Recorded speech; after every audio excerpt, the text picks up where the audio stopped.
Hello and welcome to the Jet Press Podcast. My name is Mike Luciano. I know that there's already some people. Whoa, where's Justin T. Free? Well, Justin is on a well-deserved vacation. He has been really kicking butt through this whole free agency, Aaron Rodgers draft process. He hasn't earned a ton of time off, and he has taken advantage. So, for this week, we have a very special guest helping me out. Joining us is Scott Mason of the Play Like a Jet podcast. Scott, from beautiful Myrtle Beach on location. He is living the life. Thank you so much for coming on to the Jet Press podcast this week. You could find us over on Apple Podcasts, Google Podcasts, Spotify, wherever it is that you get your podcasts at. And you can find us on YouTube at the Jet Press. Go over there and hit that little bell after you subscribe so you can get notified whenever we go live. Scott, I'll give you the floor first. Just introduce yourself to the Jet Press community. Well, first of all, I have to say three things. Number one, I take umbrage with you saying that Justin's vacation is well-deserved. How dare he leave us at this crucial time with the schedule coming out? I'm just kidding. I love Justin. I'm busting his chops. The second thing is I'm getting used to the hold music when you get ready for the countdown to going on air. And that was a really good bluesy sounding song. I was kind of getting into it. And then all of a sudden it's like, oh, we're live. Oh, man, I was rocking out to that song. Then the third thing is, Michael, I have to chide you for having never seen My Cousin Vinny, and I'm going to talk to Justin about this. You are not allowed to appear on this show again until you've seen that movie. So you have 1 week to see My Cousin Vinny. I'm going to talk to Justin and make sure that that gets strictly enforced. But to your original question, I'm Scott Mason. I'm the host of the Play Like a Jet podcast, which is every single day, not Monday to Friday, literally 7 days a week, all the way through the year, no breaks, no vacations, nothing like that. New show every single day. In fact, today, as you're streaming this, we've got a brand new show with John Walters, who's the play-by-play voice of the Iowa State Cyclones, talking about Will McDonald, going through his entire history, some personal stories that John has from his time covering Will at Iowa State, and even some fun stories about Alan Lazard, because John was on the show last year to talk about Breece Hall. Breece Hall, obviously not a subject we need to discuss again because we went into it with him last year, but Alan Lazard, former Iowa State Cyclone wide receiver, now he's with the Jets. So John knows him fairly well. We talked to him about Lazard, and obviously the big ticket item was Will McDonald. So like I said, 7 days a week. Catch me on Twitter at PlayLikeAJet1. We're on all the usual podcatcher apps, and obviously, much like you can see video here, we've got a video element, youtube.com/playlikeajet, where my friend, the Thunder from Down Under, Luke Grant, does film breakdowns. Very digestible. They're smart. They're about 10 minutes long, so it's perfect for a fan who wants to educate himself but doesn't want to spend 3 weeks trying to decipher certain things. So anyway, that's a general introduction for anybody that doesn't know who I am. Make sure you check that out, and also make sure you check out the Jet Press right after you get back, where we will dive into a Yeah. fairly jam-packed show for the kind of doldrums of the offseason, that little May-June miasma, starting, of course, with Quinnen Williams, because Quinnen Williams still has not signed a bigger extension with the New York Jets, and in offseason where there's been guys like Daron Payne and Jeffrey Simmons, Dexter Lawrence with the Giants, tons of big defensive tackles have gotten paid. A couple of them have reset the market. I think, assuming that the Aaron Donald contract is not going to be touched. Guys like Lawrence, Payne, and Simmons have all signed contracts worth in excess of $21 million a year. So big money being thrown around. The Jets and Quinnen obviously have not reached a deal yet, which has prompted tons of weird trade speculation, which really does. For some reason, the Detroit Lions and the Lions fan base have in their mind that they're trading for Quinnen Williams. I don't know why this is a thing. I don't even want to dignify it with a response. So I will just say, I think this deal is going to get done, and I really don't see a situation where Joe Douglas, who has shown in the past he can kind of play hardball with guys, I don't see him doing that with Quinnen Williams. We've said this before on the Jet Press podcast. This is a consequence, I think, of the Aaron Rodgers deal, because so much of the Jets offseason basically happened in slow motion, because there was this huge limbo of we're getting Aaron Rodgers, but we don't officially have him, and we don't know if we're going to have to jettison extra pieces to take him on. So because of that, they really haven't been able to hit the ground running with a lot of these things. Quinnen will eventually get done.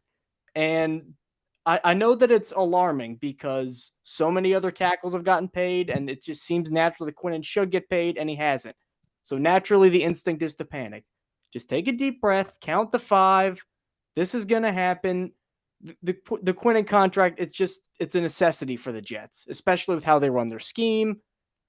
I don't see a future which this doesn't get done for probably around what maybe Jeffrey Simmons got with the Titans, which will be $23.5 million a year. Yeah, I don't think it's anything that anyone should worry about right now. Until training camp comes along, they've got time to get this done. Training camp is the end of July. I know there's the mandatory mini camps and all of that stuff, but I think as far as the trade aspect, I can't imagine. It would have to get to a nuclear level for the Jets to consider doing that. Just because, look, we all talk about Jamal Adams. Jamal Adams and Quinnen Williams are very different.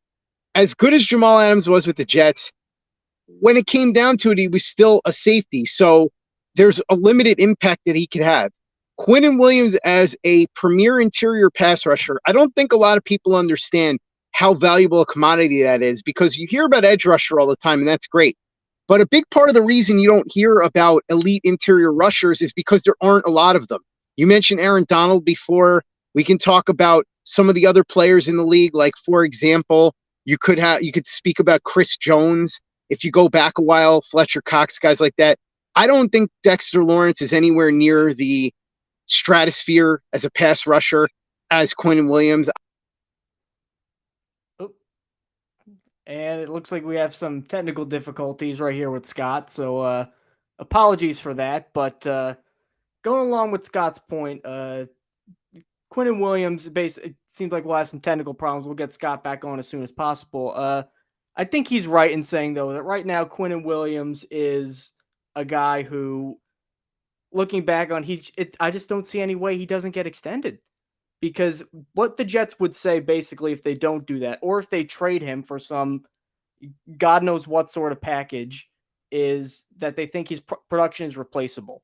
And you can't replace 12 sacks on the interior and pressure numbers that really only guys like Donald and Simmons have really had in recent years. So I think this will probably get done, I think, sooner rather than later, as Scott comes back on. All good? Yep. Scott, you there? Sorry about that, Michael. I had some sort of weird malfunction there. But I will say that ultimately what it comes down to with Quinnen Williams is there's really just no reason for anybody to be panicking about this right now. We said that he's an elite interior pass rusher. I believe he's only 25. Okay. So he is 25 years old. You're right on that, Scott. So looks like he's having some spotty connection issues right now. So here's what I want to at least do to kind of crystallize that and kind of shut down all the other Quinnen Williams naysayers out there, or at least the people, because I've seen some talk about how Quinnen Williams is not really deserving of this sort of contract, despite the fact he had 28 quarterback hits and 55 tackles in a scheme that places so much emphasis on interior pressure. Because, as me and Justin have said in the past, they're really not blitzing guys from all over. This is not Todd Bowles sending 50 defensive backs all over to simulate pressure. Robert Saleh, especially with cornerbacks like Sauce Gardner and DJ Reed, and even guys like Chuck Clark, like some of the improvements they've made, they're going to rely so heavily on Quinnen Williams on the interior to get pressure without being too much, without sending too much, that to lose him is to really lose the heart of the defense, quite frankly.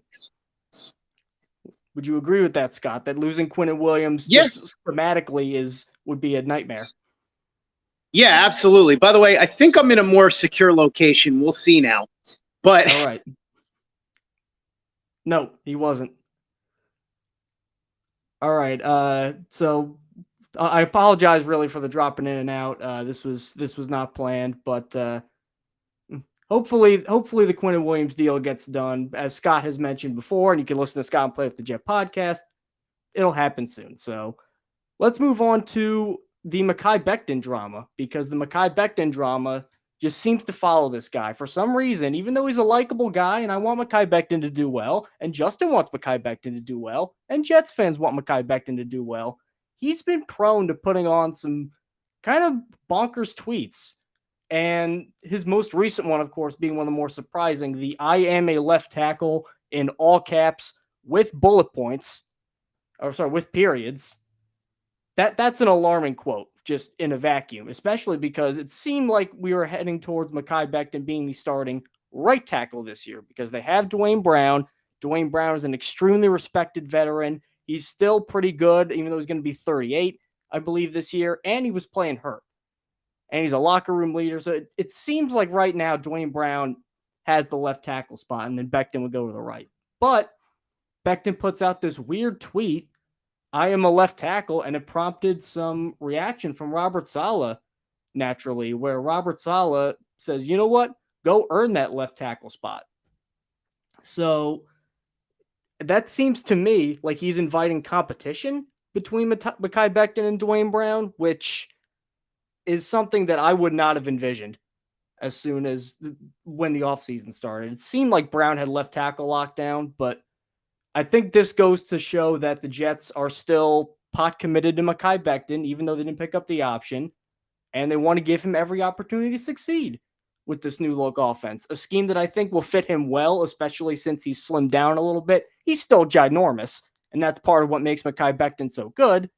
The problem, though, is I really don't see him beating out Brown at the left tackle spot. I think Becton will still move to right tackle. That might frustrate him, but you know what? That kind of goes in line with Robert Saleh's past line, where Robert Saleh in the past has said, "We're going to play our 5 best offensive linemen."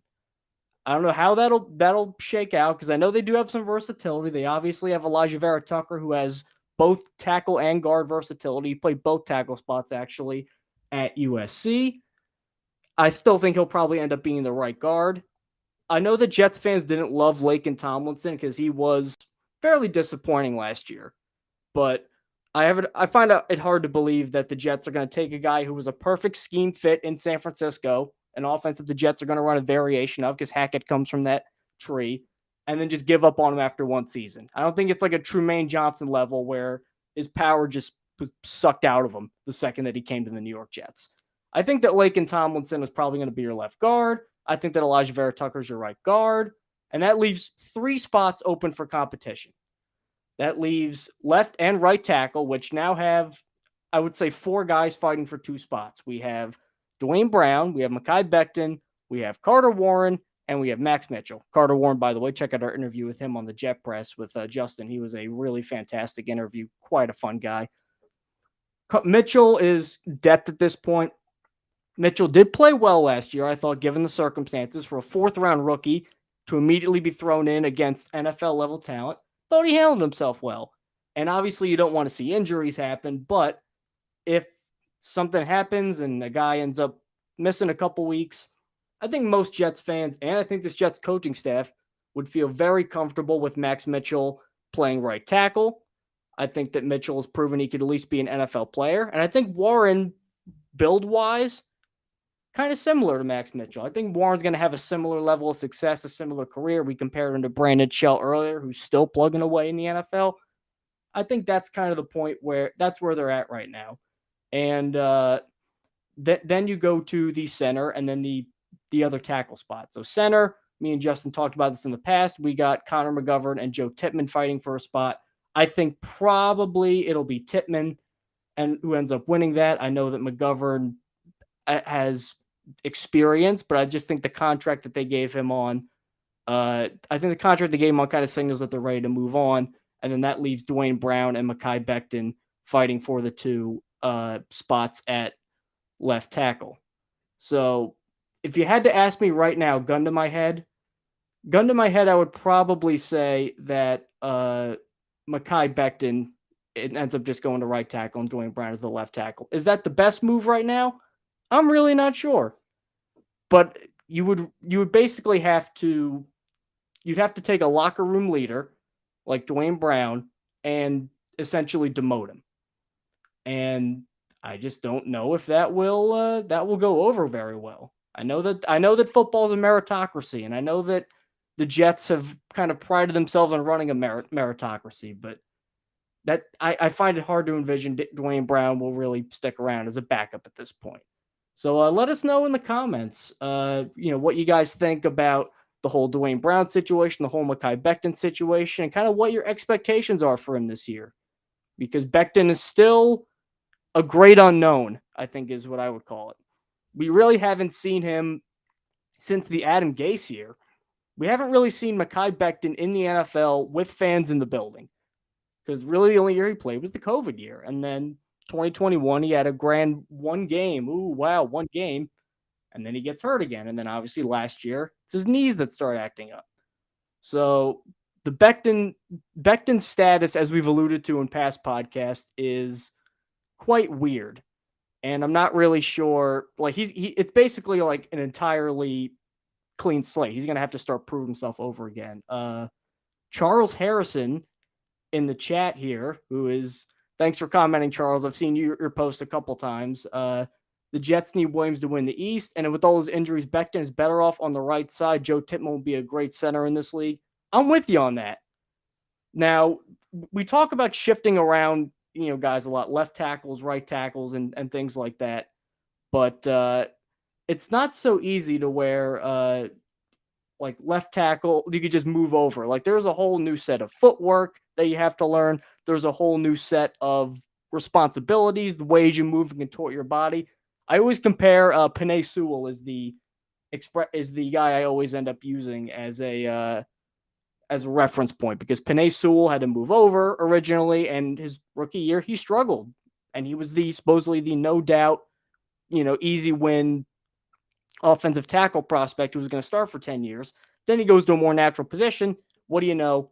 Dominate. Or at least it took some time for him to kind of get up to speed. So the Jets are going to have to really,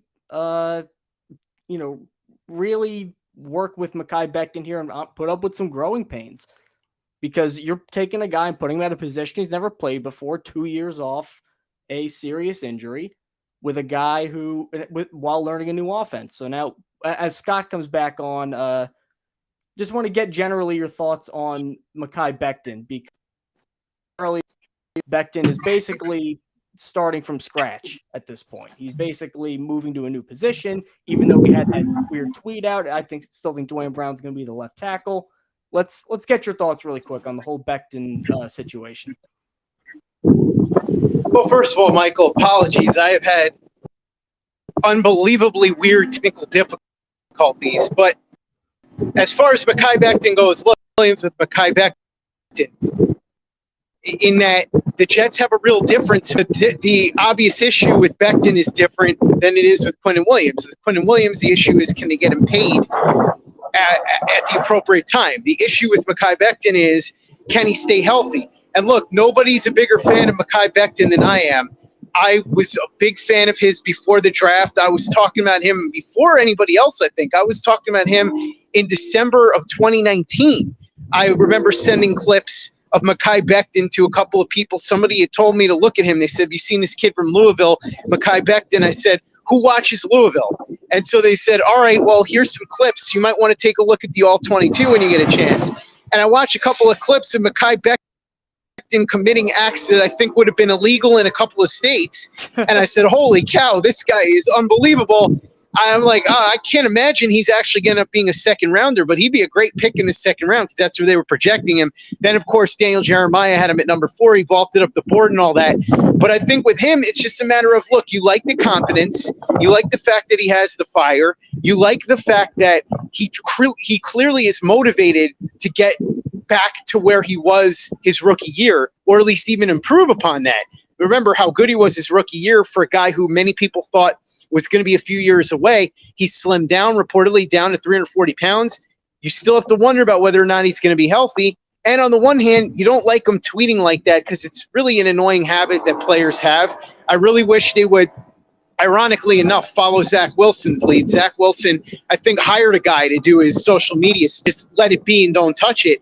But the fact that Mekhi Becton understands, and I know that Staley of the Daily News said this on my show, that he's battling for his career now. This is it, because they declined his fifth-year option, which, of course, made sense given his history. So he's one of the keys to this offense. If he stays healthy, that could be a huge difference maker. But I also think that you balance out the good with the bad with him comes to, the tweets and all the declarations or whatever on certain issues, with the fact that maybe on the other end of the stick he can be. So really, I think we can talk about this now, and we are, Michael, obviously, but can he stay healthy, and can he be healthy the entire year and make an impact on that line? If he stays healthy, I think he can, and I actually am more confident than most that he's going to be able to lead healthy season. So we'll see, but I'm not too worried about the tweeting. I've just kind of written that off in my mind. It hasn't quite reached Jamal Adams' level. That's when I think you have to worry about it. I want to defend Becton in two different instances. And again, I've been a guy who's been a little bit critical of the Mekhi Becton pick, just because I know it's not his fault that he got hurt, but it's hard to really look back and kind of excuse a guy who's been hurt that much, especially when he is kind of an outlier size-wise, and there are very few guys that big that don't have some sort of recurring problems. I do kind of get some of the sensitivity too, because there have been a lot of guys, especially some of the radio guys too, where there's all these comments about his weight and always eating himself out of the league and all this stuff. If I were Mekhi Becton, I'm not saying that that's rabbit ears and that's being overly offended. I could see why I would get a little pissed off if that's how my career was being discussed. And I mean, we've certainly seen crazier things than a guy who was a former first-round pick end up switching. I still think, though, he'll end up switching positions just because, as I mentioned earlier, Wayne Brown is such a rock-solid guy, such a rock-solid tackle. It'll take some time, and it'll really test the Jets' patience, because this is not the 2021 and 2022 Robert Saleh where you could let the young guys experiment and kind of figure things out on the fly and learn on-the-job training. Intern, basically. This is pedal to the metal, we're competing for a championship. And if Mekhi Becton goes over to right tackle and he's just God, who's that Panthers tackle that got Cam Newton killed in the Super Bowl? Oh, was it Mike Remmers? If he ends up being Mike Remmers, then that's going to be a huge issue. And I don't know how long the Jets are going to take it. I mean, hypothetically, I want to get your thoughts on this. I'm going to make a hypothetical scenario. Let's just say we're 6 weeks into the season, and it's very clear Mekhi Becton is a liability. I mean, I think you'd have to bench him at that point, and that'd pretty much be the end of Mekhi Becton at that point, right? Yeah, well, first of all, I have to say, I agree with you in terms of Becton being annoyed about people making those comments. I just think it's better to not go on Twitter and address it. But as far as what you're talking about, yeah, look, I think ultimately he plays right tackle because of the fact that their other best tackle is Dwayne Brown. And like you said, he spent his whole career there, whereas Becton has played right tackle before. He's got experience there. So it just makes sense to get your two best tackles on the field. And then obviously, the possibility for Becton to move back to left tackle is there for next season if he has a good year and the Jets work out a deal for him to stay, because Brown's 38 and this is the last year of his deal. But as far as what you're talking about with Becton potentially being benched, what I would say is it's like anybody else.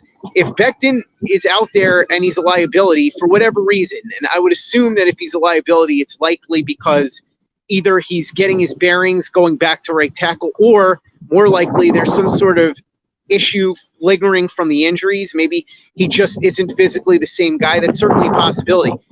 And yeah, if it gets to the point where he's a liability, they will have to sit him. Now, the question would be, who's the better option? I don't know. Would it be Billy Turner? I mean, Billy Turner had a pretty rough go of it in Denver and Green Bay. But at that point, if he's that bad, yeah, maybe Billy Turner. Or you have Max Mitchell sitting there. What's the story with Max Mitchell? We don't really know. There's been all kinds of conjecture. We haven't really gotten any firm updates, so we're just guessing on him. Abuhe, we know what the story is with him. He's a serviceable, I suppose you would say, backup swing tackle. Then there's, of course, the wild card, Carter Warren. If he develops quicker than people expect, maybe he's a possibility. But I do think that the Jets at this particular point in time are really counting on Mekhi Becton to be able to play well if he's healthy, because if he's out there and he stays healthy and he plays poorly, that just presents a whole other set of problems that the Jets, they've done the best they can to safeguard against it, but it wasn't something that was going to be easily safeguarded against. So if he's bad, it's going to be an issue for the Jets without question. I'm glad you brought up Billy Turner, because I think Billy Turner kind of segues well into our next topic, because Billy Turner finally got to speak his mind. Turner, who has experience with Nathaniel Hackett, both in Green Bay and in Denver, as he went to the Broncos last year when Hackett got hired, and as we all know, did the most amazing job ever that everybody loved. Classic, masterful head coaching job by Nathaniel Hackett. So Billy Turner finally gets to speak, as he seems like a guy who would know Aaron Rodgers. And if we know Aaron Rodgers, if nothing else, Aaron Rodgers is a great friend to have, because Aaron Rodgers gets his friends jobs. He gets Billy Turner jobs. He gets literally the only reason Nathaniel Hackett's a coordinator this year, I think, is because of Aaron Rodgers, as a lure for Aaron Rodgers. And then he also gets Randall Cobb jobs and Turner. So Turner finally gets to speak his mind about, Aaron Rodgers and what's going on and how he looks going over to Jets camp. And this is a quote from Turner on a Sirius XM where he said, it's very cool to witness. He's experiencing something new for the first time in his career. He also said that he was, quote, effing happy to join the New York Jets, which this just helps. The good vibes are they're good right now. They are permeating, they are emanating, they are in great supply. And it's good because Aaron Rodgers, for all of the great things about him, I mean, we know off the field, he's a little bit of a weird guy. I mean, we know he's got some, dare I say, questionable health-related and medical-related opinions that may not always be the best for everybody. And then he's also got a weird way of communicating, I would say, especially with the Packers, because it seems like even beforehand, there was always friction with Mike McCarthy. I can remember an interview where he basically hinted that Mike McCarthy was dumb and he didn't really know what he was doing.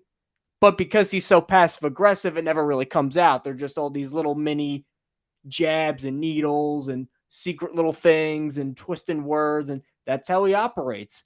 It seemed like the last couple of years, he was playing out of spite with Green Bay. The Jordan Love pick, they can say what they want. Aaron Rodgers can say it. The franchise can say it. Jordan Love can say it. That pissed him off. That really pissed him off. The lack of forewarning, number one. The fact that they did it, number two. And the fact that they're basically saying, all right, I know that you're performing at a close to MVP level, but you know what? You're on the decline. You're on your way out. We're going to draft Jordan Love. So then out of spite, he wins 2 MVP awards. He has the down year last year, but there's 10 other reasons to explain that. The thumb injury, the lack of talent around him, the exodus of coaching talent, obviously Hackett, and then Luke Getsy, who went to the Bears as the offensive coordinator.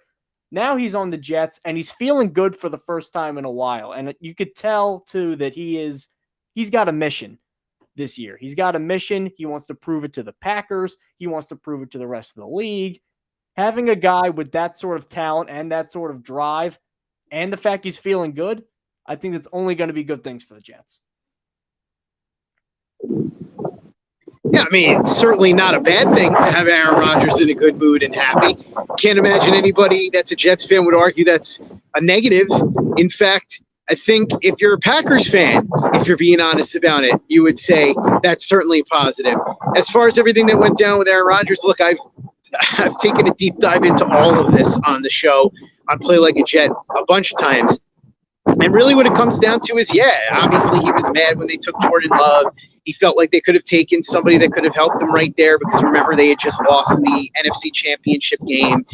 But from the Packers side of things, listen, they basically did exactly what they did with Brett Favre.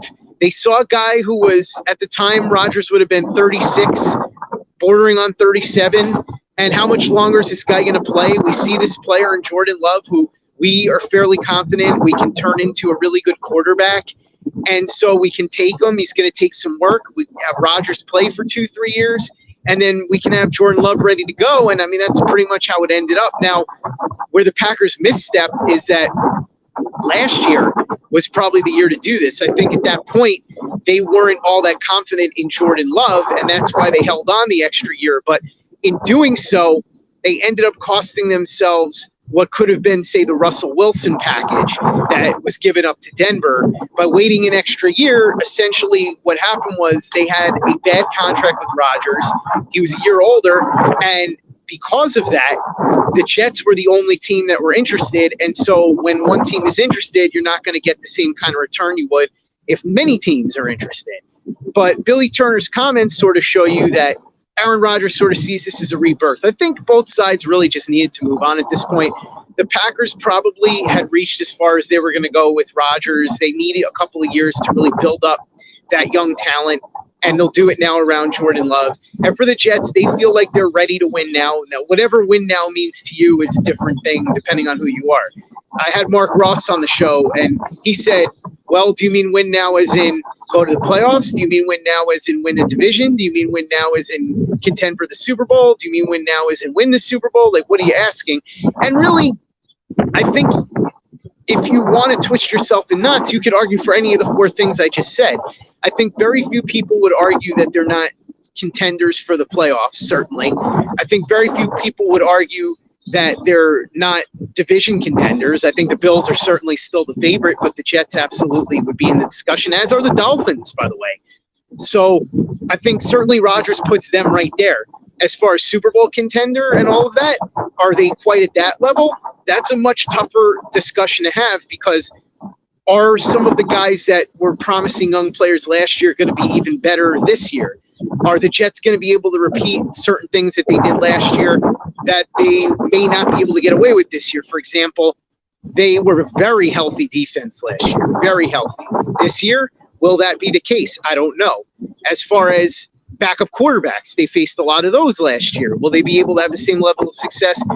Presumably not facing the same number of backup quarterbacks. So that's where the question is, are they necessarily going to be in that Super Bowl mix? We have to see how these things play out once these guys get on the field, the early chemistry with Rodgers and those guys, because, look, we saw what happened with Tom Brady. Those first few weeks, it was looking shaky, and then they finally figured out, okay, let's just let Brady do what Brady does, and he took over, and the next thing you know, Tampa was the hottest team down the stretch.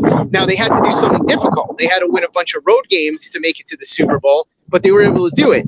If the Jets and Rodgers get off on a shaky start, maybe they end up having to do that because they wind up a wild card and all of that. But I think that Rodgers' excitement, his happiness is a positive, and I think that it shows that everything that we're talking about is absolutely in his head. He certainly believes the Jets are a playoff caliber team, and I think he probably believes that the Jets are just as good as many of those Packers teams that he took to the NFC Championship game, regardless of not making the Super Bowl. You know how it goes. Winning Super Bowls, getting to Super Bowls, it's hard because you're up against the best of the best every year. It's a lot of times anything can happen in a one-game playoff situation. But what Aaron Rodgers certainly has done is put the Jets in the conversation that they weren't in before. And he, I think, understands that. That's why he's happy. And as I said, that's a great thing if you're a Jets fan. See, I want to self-report a bad take I've done a while back, because this was way back, like episode 3 or 4, before Aaron Rodgers was kind of the favorite, and there was still all the Derek Carr talk. And I think Jimmy Garoppolo was the favorite at that point before he went to the Raiders. I mean, my God, imagine if we had Jimmy Garoppolo right now instead of Aaron Rodgers, just how different the vibes would be. But I remember being a little bit nervous about, all right, how is he going to handle New York? And not in like a hacky sports media like Mike Francesa caller, like, he can't handle New York, he's not tough enough. But like, there are concerns I thought about going from, I mean, he's a small town Northern California guy, then he goes to Green Bay, which is a very insular market, and then kabam, New York City after this big trade thing. Boy, has he smashed those expectations. He looks comfortable. He is playing the media like a damn fiddle. He is riding right now. Well, I'll say this, Michael, but that's one thing that was never really a concern for me with Rodgers. Look, I've said this before. For me, I would have gone and signed Carr. And look, I'm not unhappy that Rodgers is here, and I think Rodgers is undoubtedly the better quarterback. I don't think anybody's going to question that. to me at the time it was, okay, are they going to be able to get Rodgers? What's the price to acquire? If they don't get Rodgers and they don't get Carr, then what? So there were a lot of questions. And I think you could still make a healthy case for Carr. He's younger. He'll be around longer. They didn't give up any assets for him. He's going to make less money, gives you more flexibility. You could certainly make that case. But one thing that I never would have made as a case against Rodgers or Carr, for that matter, is the New York media thing. I just think that's so overplayed. I think it's one thing when you're talking about some kid who's just coming into the league, but Aaron Rodgers is one of the most recognizable athletes in the world. So even though he's played in Green Bay and from Northern California and all that, he's still a guy that literally has been on the receiving end of all kinds of crazy stories from national media forever. And look, you and I both know a lot of the beat reporters and the guys that cover the team. I like most of those guys, friendly with just about all of them. I'm not really nervous, and this is not meant to be a slight, about Rich Cimini scaring Aaron Rodgers. I just don't think Aaron Rodgers goes to bed at night going, oh no, is Connor Hughes going to ask me some tough question or something like that? He's not like Zach Wilson. I think you could have at least made that case, because what you would have said is, well, he's never been on this level. I mean, BYU is a big program. There's a lot of people, but it's a very different type of fan base. The New York fan base and NFL fan bases in general, you know this, Michael, they're all very schizophrenic, right? They love you one minute, they hate you the next. But Aaron Rodgers has been. Look, I mean, looking at the Jets, man. I mean, oh yeah, talk about schizophrenic, man. Oh, yeah, 100%. And so the way I look at it is, look, however you feel about all the controversy surrounding Aaron Rodgers the last few years, and you can have whatever opinion you want on it, he's been the center of a ton of different controversies and had to be reported on by all the biggest media outlets all over the world. And if that didn't faze him and he still went out there and played really well, I don't really think it's going to be a problem. I mean, look, regardless of where you stand on, like I said, all the COVID stuff, the media was all over him that whole year, and he went out and he won the MVP award. So it didn't seem to really bother him then. I never saw that it would be an issue now. So that's one thing where, you know, I think there were legitimate concerns about Rodgers, and there still are, in the sense that, yeah, he's turning 40. How well will his body hold up? And all that stuff. Those are natural concerns you're going to have when the guy's 40 years old. But as far as the media, not worried about it. Never was. Now, I got to go ask you your opinion on a rumor that's been percolating around, because schedule release time is almost here, which is something that I'm not necessarily, I don't go gaga over, because you know the opponents already. It's just figuring out the order. But it's still nice to see primetime matchups, especially when the Jets are probably going to be in primetime about 4 or 5 different times this year. Now they have Aaron Rodgers, as opposed to throwing out Zach Wilson and Christian Hackenberg and all this murderer's row of horrible quarterbacks that they've been used to in the last few years. So this is a rumor originally from Sports Illustrated, I believe, on their Jets site, where they said that there is a chance that Monday Night Football Week 1 is going to be Jets-Giants. So Aaron Rodgers' first game will be at the Meadowlands. I believe the Giants are technically the home team, but that's going to be a pretty even split regardless. I mean, your thoughts on what I think could be a pretty fun spectacle to kick off the season? Yeah, without a doubt. I mean, now we know, it's been confirmed that the Dolphins are going to be playing the Jets at MetLife on Black Friday. Yes. So we know that'll be a fun one. Everybody's going to still be all messed up on the tryptophan and trying to fight back the sleepiness as they head to MetLife Stadium to tailgate at 6 o'clock in the morning. But the Jets and Giants, look, we don't know for sure that it's true. It's just something that's been buzz right now. There are some people that have said, oh, this would be bad because Aaron Rodgers' first game at MetLife would be a road game. I don't really, as I said before with the press, I don't think Aaron Rodgers cares about that. And let's be honest, I think there would be plenty of Jets fans that would get their hands on tickets anyway. I would hope to get my hands on some tickets for that.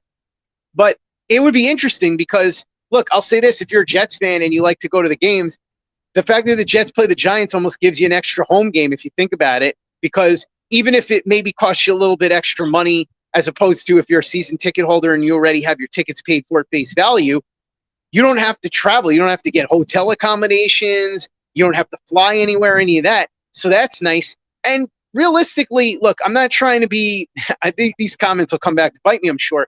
I don't really think the Giants are that great of a team. So if Aaron Rodgers is going to go out there and the Jets are going to go out there week 1, they don't have to travel on the road. They are in front of a crowd in a quote-unquote road game that is probably going to be somewhat close to evenly split. And then on top of that, you have the fact that you can get this game out of the way earlier.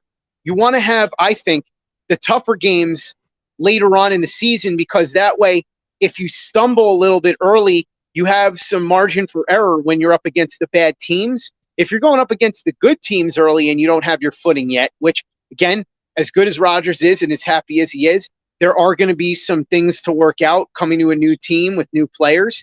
So you'd rather he work those out on the teams that aren't the elite teams. You'd rather them play the Giants week 1 than have to go to Buffalo week 1, or have to even be home against Kansas City week 1. So I kind of like it. If that is the case, I wouldn't hate it. I think it would be a good thing, and it would be a lot of fun. It's been quite a while since the Jets and Giants have played each other in a game that really meant anything. The last one that I remember meaning much of anything between those two teams, where they were both good at the same time, would have been 2011, which, if you recall, the Jets were 8-3 and then stumbled down the stretch, or 8-4 and then stumbled down the stretch. The Giants ended up winning that game. That was the Victor Cruz. Yep. Yes, sir. And that play sent the two franchises in two completely different directions. The Giants got hot, won the Super Bowl. The Jets tanked and ended up 8-8. So this will be the first really meaningful matchup between those two teams since then. And I think the environment will be tremendous. So I think it would be cool if that's what happens. Real quick, just to, again, Scott Mason, Play Like a Jet podcast, who has valiantly fought through some technical issues to deliver a really, really good episode here. But really quick, because you're not on the Jet Press every single week, I want to get your thoughts on this really quick. Looking at the schedule and what their record is, I think if you had to put like a gun to my head and say make a declaration, I think right now the Jets are an 11-6 team. Looking at their schedule, I don't think they're sweeping Buffalo, so that's 1. I don't think they're sweeping Miami, so that's 2. And I think if you go to New England, there's always some weird. It's like the St. Louis Cardinals in baseball. They just win 90 games every year with a bunch of AAA players. There's Belichick devil magic that'll come up, and somehow I think they'll bungle that. So there's 3 or 6 losses.